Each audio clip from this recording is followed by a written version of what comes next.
and I'm the owner and creator here at Soy and Shea, and thank you so much for joining me for another behind the scenes video. Over on the community tab a couple of months ago, I asked if you wanted to see yet another video of me piping roses, and a majority of people said yes, so that is what we're going to go and do today. We are going to pipe some black roses. Let's go and see.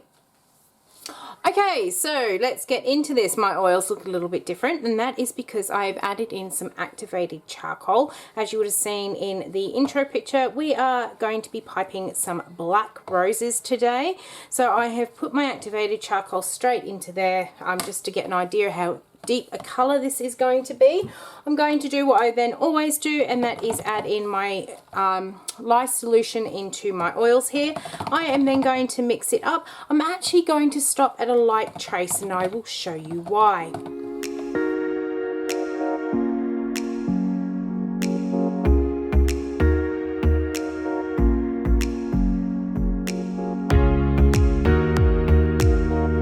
Alright, so as you can see, I've kind of gone a little bit past a light trace. We are sitting more at about a medium trace on there. Usually I use a much less powerful stick blender for doing my small batches, but that one is in the dishwasher, so this one just mixes it up quite quickly, but we should still be able to work with this. What I am going to do for something just a little bit different in terms of my piping, I have some of that Extravagance Gold mixed up in some oil, and I'm actually going to pour this into my black. I'm going to give, try not to spill it everywhere. I am going to give that a stir to get that black mingled through there. And then I'm going to grab my piping mold or my piping bag. So I've got my little cup here. Now, for those that have asked me, this is actually a microwave popcorn maker. I bought it. It was about $4 in Kmart. It doesn't work as a microwave popcorn maker, but it works as a really good holder for my piping bag. So I've got my biodegradable piping bag here. In the bottom, I've got a Wilton 127 petal tip, and it is huge. This is what I used to pipe the peonies with, and decided I was going to pipe these roses with it too. Now, because I'm pouring this in at such a fluid state, usually I curl my piping tip up so it doesn't come out the bottom, but I've also put an IKEA clip on the bottom there just to be on the safe side, to make sure that none of this soap comes out. Normally I would wait until this is up to a really nice piping consistency before putting it in the bag, but because I've got that mica drop swirl, I kind of want to just add that in while it's fluid, and then I'm going to let it sit in this bag. Probably going to take about 10 to 15 minutes, I'd say, to come up to a really nice piping consistency, and then we will come back and we will pipe these roses. Okay, so we are ready to go now. This is set up to a nice firm consistency, which will be good for piping. I have my little flower nail here and a sponge so I can stand it in there if I need to. And I have a tub full of bits of greaseproof paper and the backing of sticker paper as well. So let's get this started. So I've got that Wilton tip 127. It's a really, really big petal tip, and you've got a thin end at the top and then the wider end at the bottom, and I'm going to use it today with that thinner tip up at the top here, and that's so we can get some really nice ruffled rose petals. I'm going to start by putting just a bit of soap onto my nail there and picking up my piece of paper, and I'm going to start with my center. And what I'm going to do, normally I would build a center piece up, but I want the center of my roses to be quite tight this time. So I'm going to start squeezing and turning the nail at the same time, and it will form that first little cone shape there. So now I'm going to come back, going to make sure I cover up that seam, and now I'm going to add on 3 petals to the outside here, like so. So we've got that really nice tight center of our rose. And then, like I do with all my roses that I've done, so I'm just going to start, I will go backwards as well so you can see this a bit better on the next one. I'm going to start where that last petal finished, come back just a fraction. I'm going to squeeze, and as I go around I am lifting my bag up just a little bit and then bringing it back down, and it creates like a little C shape, but also gives that rose a really nice pattern. Let's fill up, and I'm not going to make these roses too wide. I've made them so that they're taller than my last roses, which is why I've gone for this bigger petal, but I want them to be quite tight and compact. And I am absolutely loving how that gold is shimmering through that black there. So that is one of our petals, or one of our roses, done. Slide it off and pop it over onto our tray. I should have enough soap on there that I can just stick that one on. Get my soap bag ready again.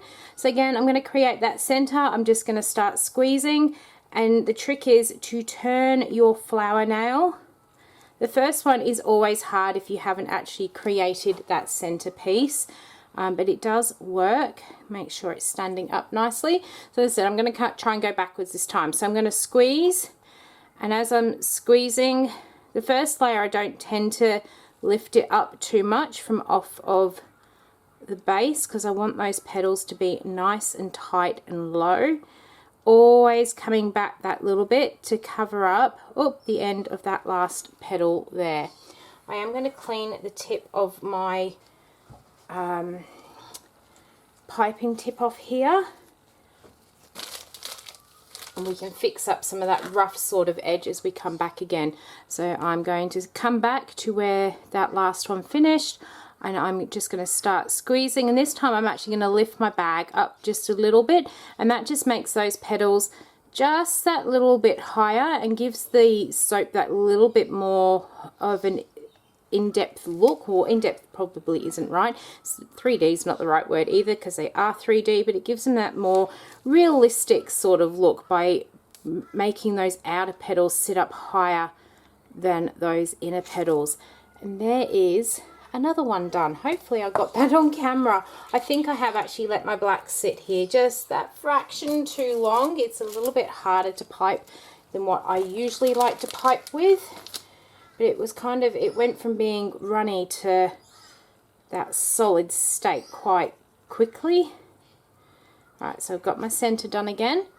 So I'm going to come over that where that join line is, and I'm going to create 3 petals at my base.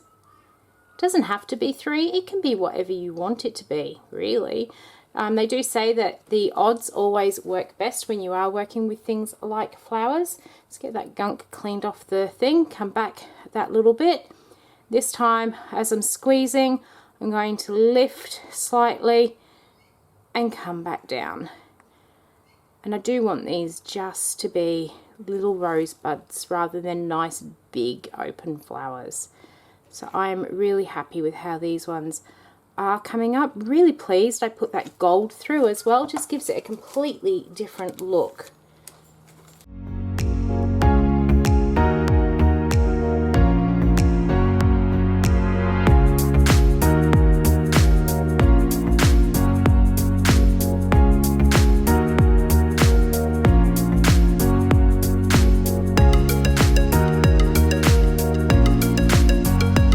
So who here actually likes roses? Let me know down below.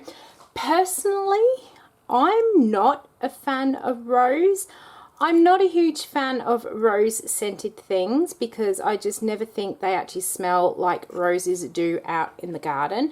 And I've also never been a huge fan of actual roses.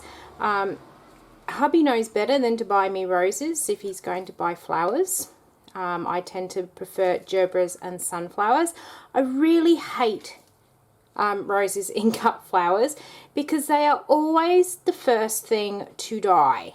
Always. So I really dislike any flower arrangement that actually has roses in for that reason.